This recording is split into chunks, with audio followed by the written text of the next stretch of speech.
साहब आज teacher day है, हालांकि गवर्नर साहब ने पहुंचना था, वो पहुंच नहीं पाए हैं। वैसे तो रोज़ ही टीचर्स डे है, लेकिन एक विशेष दिन पे जब हम उनको, जो हमारे देश के राष्ट्रपति थे डॉक्टर राधाकृष्णन, उनके जन्मदिवस पे सरकार ने निर्णय लिया कि एक टीचर्स डे मनाया जाए और टीचर्स को सम्मानित करें, टीचर्स का सम्मान करें। तो यूनिवर्सिटी जीत लिया, पंजाब जीतना है। नहीं, पंजाब में भारतीय जनता पार्टी बहुत लंबे समय से मेहनत कर रही है। खान ने चिट्ठी भी लिखी है कि 60,000 करोड़ रुपए दिया जाए, तभी इन बाढ़ पीड़ितों की मदद होगी सेंटर में मोदी सरकार। भगवंत मान की तो मैं बात जिस प्रकार से उनकी, वो इसमें भी शायद आपदा की घड़ी में भी वो राजनीति कर रहे हैं। नमस्कार, आप देख रहे हैं चंडीगढ़ दिन भर न्यूज़ चैनल। इस समय हम चंडीगढ़ की पंजाब यूनिवर्सिटी में मौजूद है, जहां पर सर्वहारा एजुकेशन वेलफेयर एसोसिएशन की तरफ से टीचर डे पर प्रोग्राम करवाया गया है। और इस प्रोग्राम में मुख्य अतिथि आज अरुण सूद जी पहुंचे हैं, हमारे साथ खास बातचीत करेंगे। सूद साहब, आज टीचर डे है, हालांकि गवर्नर साहब ने पहुँचना था, वो पहुँच नहीं पाए हैं।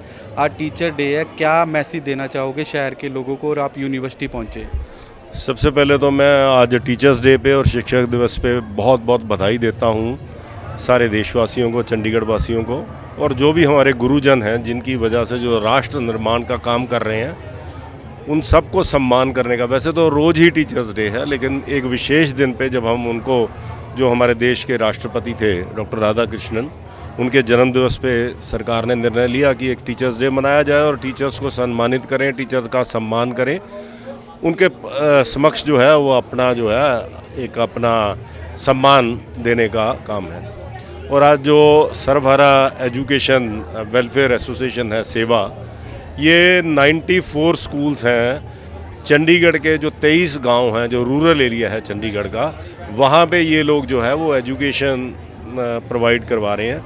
ये 94 स्कूल्स जो बड़े लंबे समय से एग्जिस्ट कर रहे हैं, कोई 40 साल से, कोई 45 साल से। और इनकी एक विशेषता है कि ये जो है डोर स्टेप पे गांव के ग्रामीण बच्चों को जो है वो चीपर और क्वालिटी एजुकेशन देने का काम कर रहे हैं। लेकिन ये दूसरी तरफ ये बड़ा दुर्भाग्य का विषय था कि आज तक इन स्कूलों को जो है वो रिकॉग्नाइजेशन, कई बारी इंस्पेक्शनें, कई बारी एप्लीकेशनें ली गई, लेकिन कभी भी इनको रिकॉग्नाइजेशन नहीं दी गई। पिछले साल जो है एक ध्यान में आया कि म्यूनिसिपल कॉरपोरेशन ने एक नए जो है लाल डोरे के अंदर बायलास का निर्माण किया, जिसके तहत 10 बाय 10 से ज़्यादा आप कोई कमर्शियल एक्टिविटी नहीं कर सकते। तो सब इन 94 स्कूलों को नोटिस दे दिए कि आप स्कूल बंद कीजिए। सतिंदर सिद्धू जी जो हमारे नॉमिनेटेड काउंसलर हैं और बाकी सब काउंसलर्स हैं, उन लोगों ने एक रेजोल्यूशन पास किया कि ये जो बायलास हैं वो 2009 के बायलास जो हैं उनके मुताबिक, और ये स्कूल 40-40 साल से बने, इनको जो है वो अपना ये नोटिस विड्रॉ किए जाएँ। और उसके बाद हम गवर्नर साहब से मिले, गवर्नर साहब ने अच्छे से बात सुनी और तुरंत इस पर कार्रवाई करते हुए और जो है वो नोटिस विड्रॉ करवाए। और इन जो 30,000 बच्चे, 5,000 टीचर, 2,000 कर्मचारी और 1 लाख पेरेंट्स जो इस स्कूलों से जुड़े हुए हैं, उनको राहत मिली। मैंने जैसे कहा कि इनको रिकॉग्नाइजेशन नहीं है, जबकि ये लगभग सारे नॉर्म्स पूरे करते हैं। राइट टू एजुकेशन जो है, आप जिसके तहत जो है शिक्षा एक मौलिक अधिकार है, उसके तहत मैंने गवर्नर साहब से, प्रशासन के लोगों से, इन लोगों को जाके मिलवाया और ये बातचीत करवाई कि इनको रिकॉग्नाइजेशन मिलने चाहिए। और पिछले दिनों एजुकेशन डिपार्टमेंट ने पब्लिक नोटिस दिया और इनको इतना एक समय इंटरवल दिया कि उसके तहत आप अपनी एप्लीकेशंस, अपना जो हमारे नॉर्म्स हैं उनके मुताबिक वो जमा करवाएं। और लोगों ने जमा कराई, इंस्पेक्शनें शुरू हुई। इन द मीन टाइम इनको जो है वो प्रोविजनल जो है रिकॉग्नाइजेशन भी प्रशासन ने दी गवर्नर साहब के कहने पे, जिसके हम बहुत बहुत धन्यवादी हैं। और मैं समझता हूँ कि आगे भी आज ये जो प्रोग्राम हो रहा है, कल्चरल इवेंट हो रहा है, इसमें गवर्नर साहब ने आना था, लेकिन गवर्नर साहब, जैसा आप जानते हैं कि बहुत ही जो है उनका हृदय जो है, जिस प्रकार से जो गांव पंजाब में बाढ़ की स्थितियां बनी हुई हैं, वो पिछले कई दिनों से उन इलाकों का प्रवास कर रहे थे। कल थोड़ी उनकी तबीयत बिगड़ने के कारण से उनको फिजियोथेरेपी के लिए उन्होंने आना था, कार्यक्रम में 10 बजे का तय था, लेकिन वो आ नहीं पाए।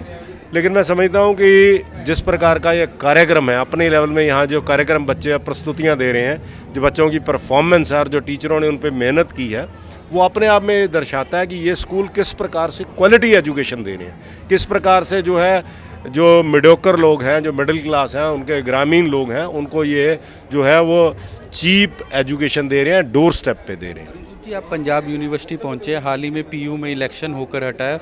एबीवीपी ने 48 साल बाद जीत दर्ज की है, उसको कैसे देखते हैं? मुझे याद है कि जब मैं एलएलएम में यहाँ मैंने पंजाब यूनिवर्सिटी में एडमिशन ली थी और यहाँ एबीवीपी का काम हमने शुरू किया था और एबीवीपी ने यहाँ पे वीसी ऑफिस के सामने धरना दिया था। उस वक़्त के वाइस चांसलर साहब ने उस धरने पे जो भूख हड़ताल पे लोग बैठे थे उनको जूस पिला के ये इलेक्शन जो है, जो काफ़ी लंबे समय से बंद थे, इलेक्शनों की जो है वो शुरुआत की थी। और एबीवीपी जो है, मैं खुद एबीवीपी से जुड़ रहा हूँ, लगभग 14 साल मैंने ज़िंदगी के अपने विद्यार्थी जीवन में गुजारे हैं और हम लगातार चुनाव लड़ते रहे, लगातार कैंपस की समस्याओं के लिए लड़ते रहे, लगातार जो है वो स्टूडेंट्स की बात को उठाते रहे। लेकिन आज मैं समझता हूँ कि बड़ा एक हर्ष का विषय है, बड़ा एक ऐतिहासिक दिन है कि विद्यार्थी परिषद ने प्रेसिडेंट पद पर जो है वो बड़े सालों बाद, बड़े दशकों बाद वो जीत हासिल की है। और मैं समझता हूँ कि आज पंजाब यूनिवर्सिटी के वातावरण में एक बहुत बड़ा बदलाव होगा। यहाँ एजुकेशन की बात होगी, यहाँ राष्ट्रवाद की बात होगी और जिस प्रकार से विद्यार्थी परिषद जहाँ जहाँ जिस कैंपस में भी सशक्त हुई है, जहाँ जहाँ भी वो लोग जीते हैं, वहाँ वहाँ ही कैंपस का माहौल बदला है और ये एक बहुत ही जो है मैं समझता हूँ कि एक खुशी का दिन है। हालांकि ये भी कहा जा रहा है कि अब पीयू जीत लिया है, अगली बारी पंजाब की है। नहीं, मैं एबीवीपी तो राजनीतिक ऑर्गेनाइजेशन नहीं है जी। एबीवीपी एक प्योरली स्टूडेंट ऑर्गेनाइजेशन है, उनका कंसर्न पंजाब यूनिवर्सिटी और कैंपसेस से है।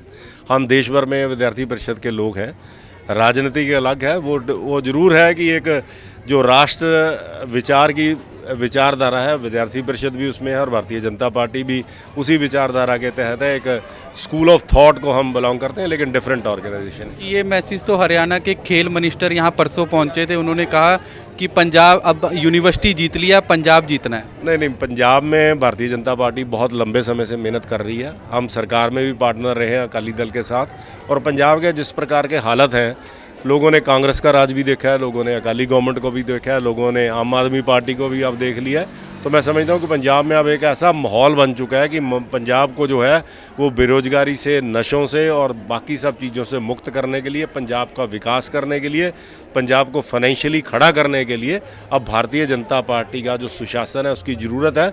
और अगले जो चुनाव होगा विधानसभा में, मैं निश्चित रूप से आपसे कह सकता हूँ कि लोग जो है वो अपना आशीर्वाद भारतीय जनता पार्टी को देंगे और भारतीय जनता पार्टी का मुख्यमंत्री बनेगा। अरुण सूद जी, एक लास्ट सवाल, पंजाब में बाढ़ पीड़िता को कैसे देखते हैं? क्योंकि कल बीजेपी के सीनियर लीडर दिल्ली से भी पहुंचे हैं और बीजेपी लगातार उनके संपर्क में और हर मदद करने की संभावना दे रहा है। नहीं, बिल्कुल, चाहे आज अकेला पंजाब ही नहीं, पूरे नॉर्थ इंडिया में जिस प्रकार के हालत बने हुए हैं, चाहे वो उत्तराखंड है, हिमाचल है, हरियाणा है, बहुत सारे इलाकों में बाढ़ प्रभावित है और देश की सरकार भी और राज्यों की सरकारें भी बहुत काम कर रही हैं।